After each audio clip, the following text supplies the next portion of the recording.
The road stretched endlessly before me, a ribbon of asphalt swallowed by the encroaching darkness. I had heard the stories, of course, whispers of the isolated highway that twisted through the heart of nowhere. They said it was haunted, that those who ventured too far never returned. But I was skeptical. I thought I was above superstition, armed with nothing but my trusty GPS and a full tank of gas. As I drove deeper into the night, the trees loomed like silent sentinels, their branches clawing at the sky. The air grew thick with an unsettling stillness, broken only by the occasional rustle of leaves. I turned up the radio, hoping to drown out the creeping unease that settled in my gut. But the static was relentless, a reminder that I was utterly alone out here. Then I saw it, a flicker of light in the distance. A figure stood by the roadside, shrouded in shadows. My heart raced as I slowed down, curiosity battling caution. Was it a hitchhiker? A lost traveler? I rolled down the window, the chill of the night creeping in. "Need a ride?" I called out, but the figure remained silent, just staring, eyes glinting like shards of glass. A sense of dread washed over me.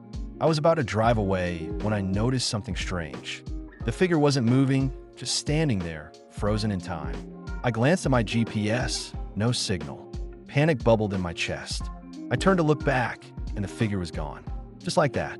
I shook my head, convincing myself it was a trick of the light, a figment of my imagination. But as I pressed on, the feeling of being watched intensified. I could almost hear whispers in the wind, taunting me, urging me to turn back. I gripped the steering wheel tighter, my knuckles white. The road seemed to twist and turn, leading me deeper into the unknown. I glanced in the rearview mirror, half expecting to see that figure again. Nothing, just darkness. Then the headlights caught something on the side of the road. A car, abandoned, its doors ajar. My heart raced. I had to know. I parked and stepped out, the cold air biting at my skin. The silence was deafening. I approached the vehicle, peering inside. No sign of struggle, no belongings. Just emptiness. Suddenly, I heard it. A soft whisper like a breath against my ear. "Help me." I spun around, but there was no one there. My instinct screamed at me to run, but I was rooted to the spot, fear paralyzing me. The whispers grew louder, echoing in my mind. Turn back. I stumbled back to my car, fumbling with the keys.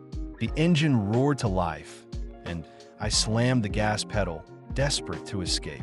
The road blurred past me, but the whispers followed, wrapping around me like a shroud. I could feel the weight of the highway pressing down, a dark entity feeding off my fear. As I finally broke free from the grip of the isolated highway, I glanced in the rearview mirror one last time. The figure stood there, watching, a silent reminder of the terror that lurked in the shadows. I drove on, heart pounding, knowing I had escaped, but the highway would always be there, waiting for the next soul to wander too far into the night.